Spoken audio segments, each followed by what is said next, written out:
Good morning, students. In today's class, we will be learning about hashing.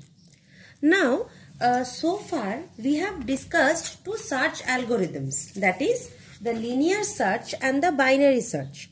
Now, linear search has a running time complexity proportional to order of n. That is, linear search has a time complexity proportional to order of n.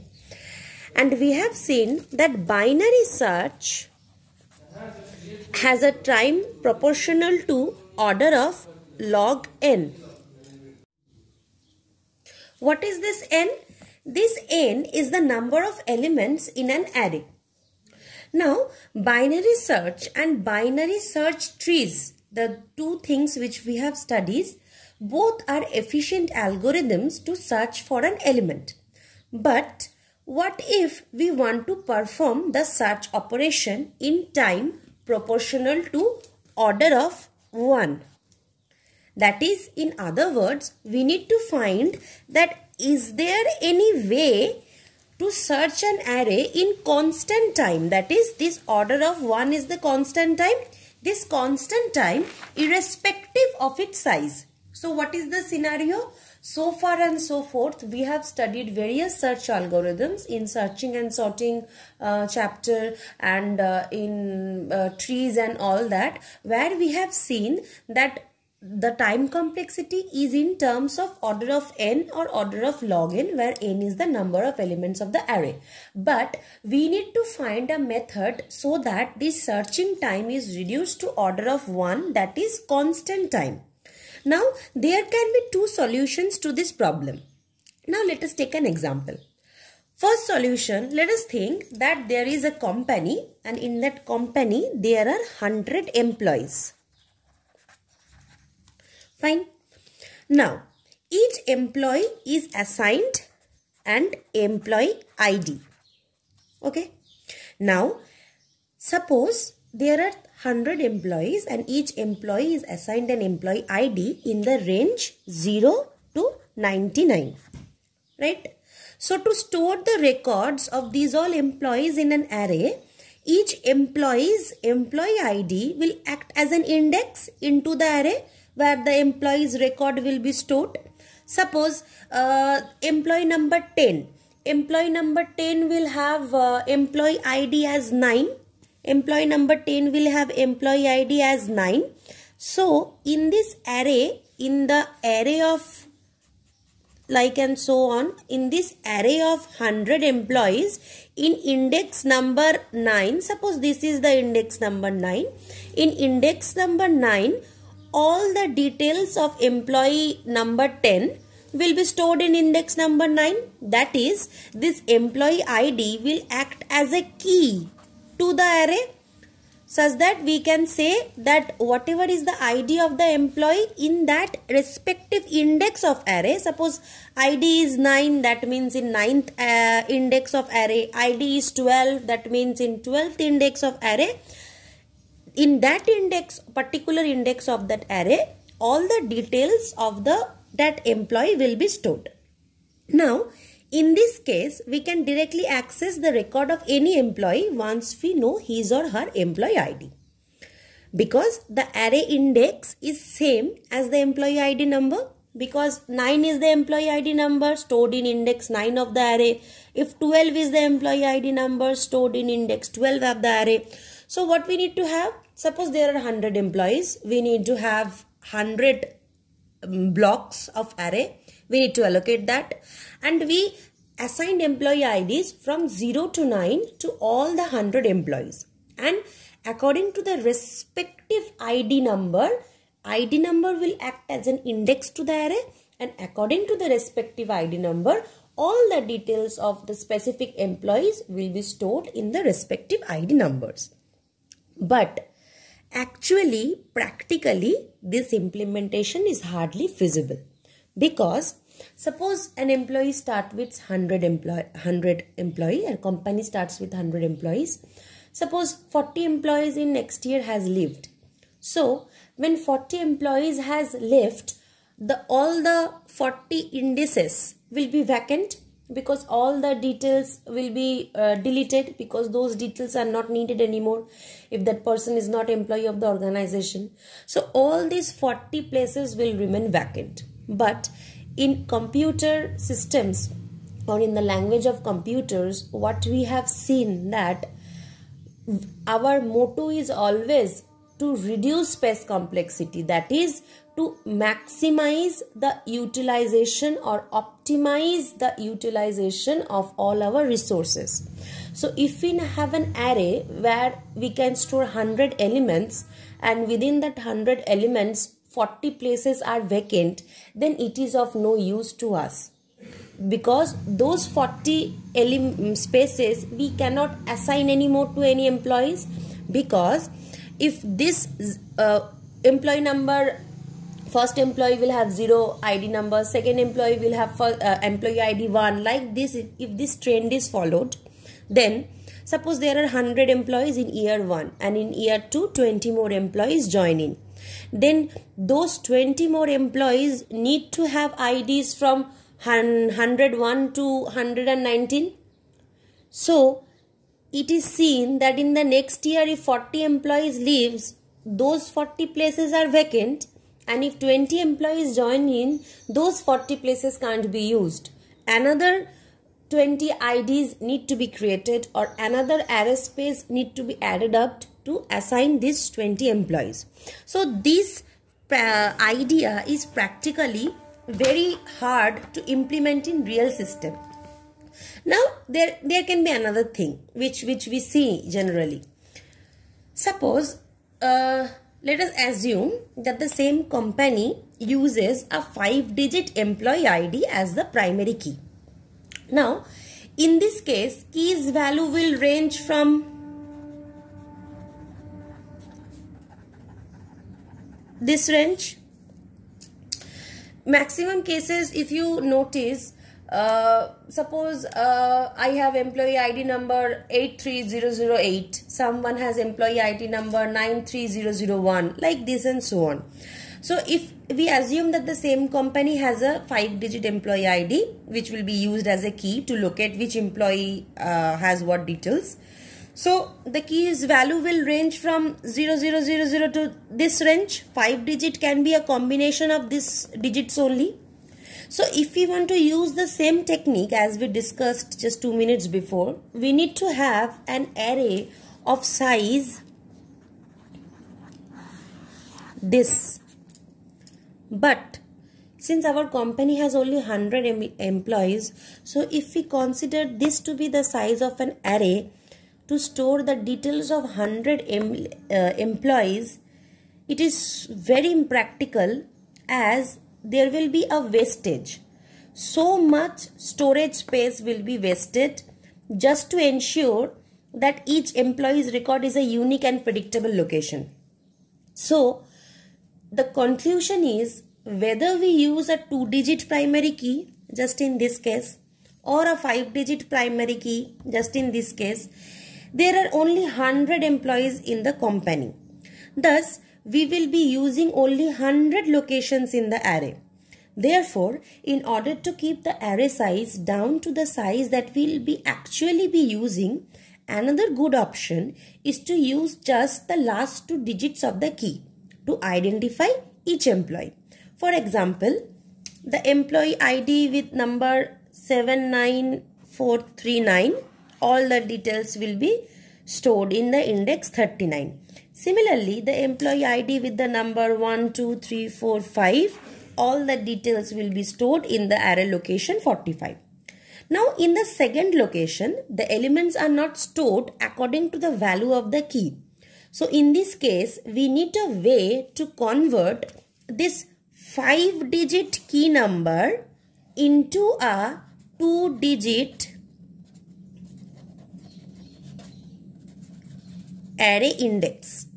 There should be a way, because suppose both of them has 39 as the last indices, then there will be a collation. So we need to find a way such that this 5-digit key number can be converted to a 2-digit array index between 0 to 99.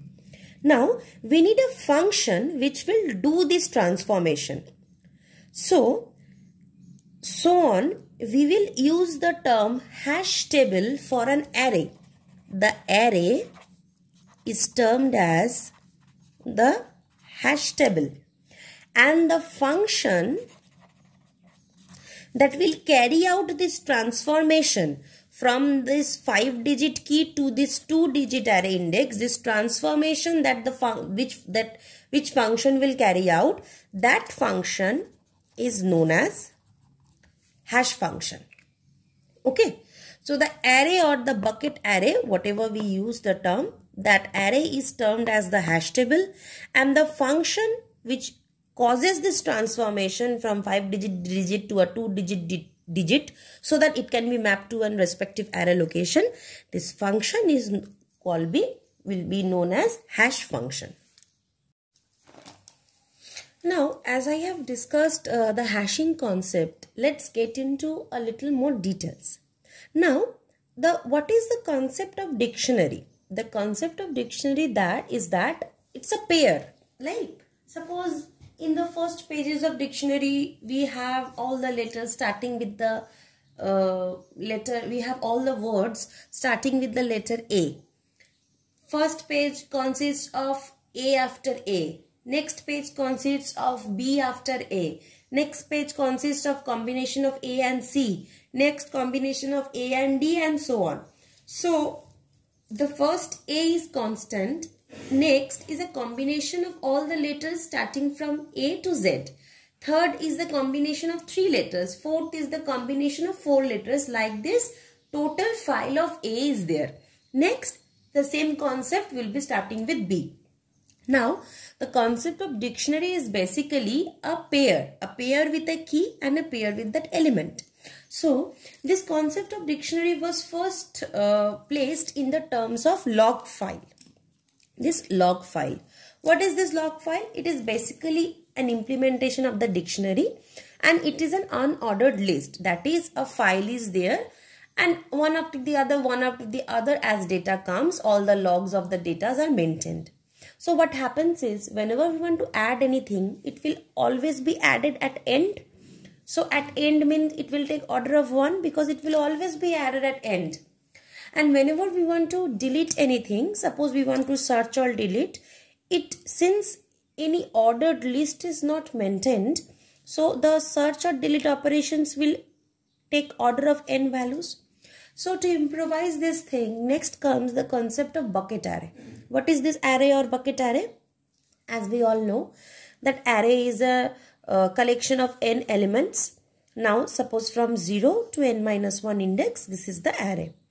Suppose we have a pair as 1, C, where C is the element and 1 is the key value.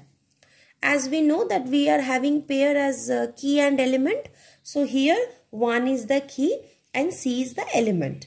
So this means that this element C will go and be stored in index number 1. That means that K is the element, K is the key value and E is the element. So this element E will be stored in array kth location. This is the concept. Now in this concept, addition takes order of 1 and deletion also takes order of 1. But the disadvantages of bucket array is keys have to be integer. This K value will always have to be integers. And beforehand, we need to know the range of the keys. So these n elements, how many elements are there in the array? Beforehand, we need to know the range of the keys. So there was also a lacuna in this concept. So in the third concept came what we discussed, the concept of hash table. Okay. Now we will come to the concept of hash table. Now, as we have discussed earlier also, hash table, the concept is two things. First is the hash function and the second is the bucket array or the array in simpler terms. Now, for each element, that is, there is a key pair, this key and E together, key and element together is a key pair. So for each element there is a key pair, this thing with the key value and the element value. Now each of this key value, this h is known as the hash function of this key. Now this hash function is going to calculate some value based to the value of the key, that is k. Now this hash function is represented as h. Now hash function may be of two types. One type is the hash code, which simply maps the key to an integer value.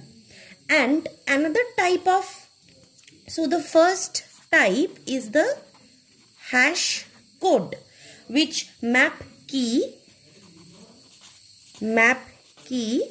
to integer. Map key to integer. And another type is the compression map.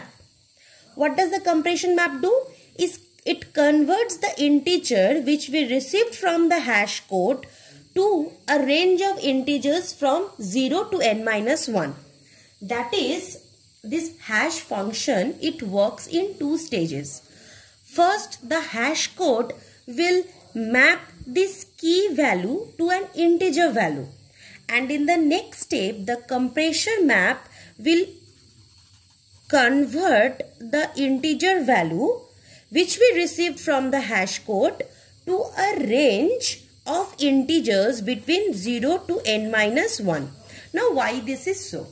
Now since our array is the bucket array, right? So bucket array, before implementing anything, we have this range fixed 0 to n minus 1.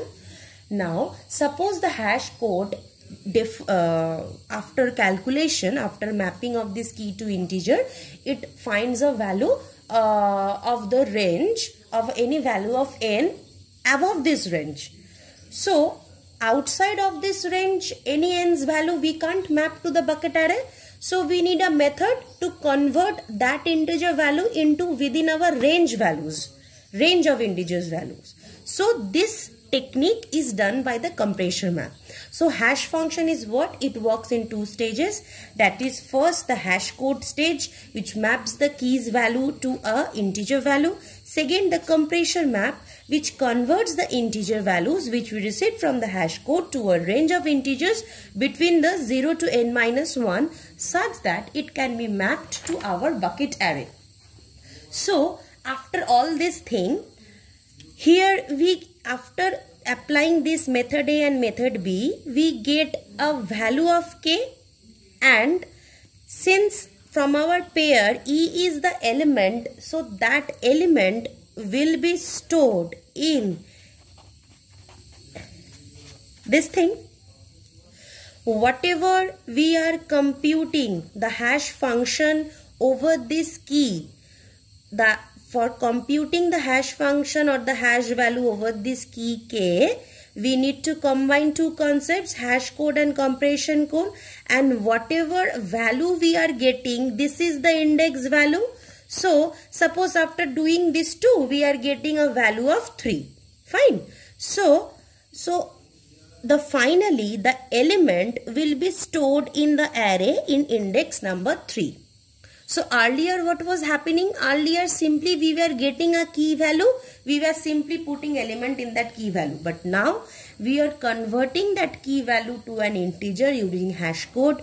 Then again we are converting that integer into a range which will be suited for our array list. Then that index, in that index we are storing the element in the respective array. So basically the hash table will take the key element pair. It will pass the key through a hash function. First we will pass the key through the hash code which maps the key to an integer. Then we will pass it through the compression map which maps the integer received from the hash code to an integer in the range from 0 to n minus 1. Now using this output of the hash function, we will use that output as the index of the array, and in that particular index location of the array, we will store that element in that particular index of the bucket array. Now this is all about the introduction about the concept of hashing, the concept of log file, bucket array, hash table, hash function. Now from next class onwards, we will be studying about these different techniques, like how to calculate the hash code, how to calculate the compression maps, and so on.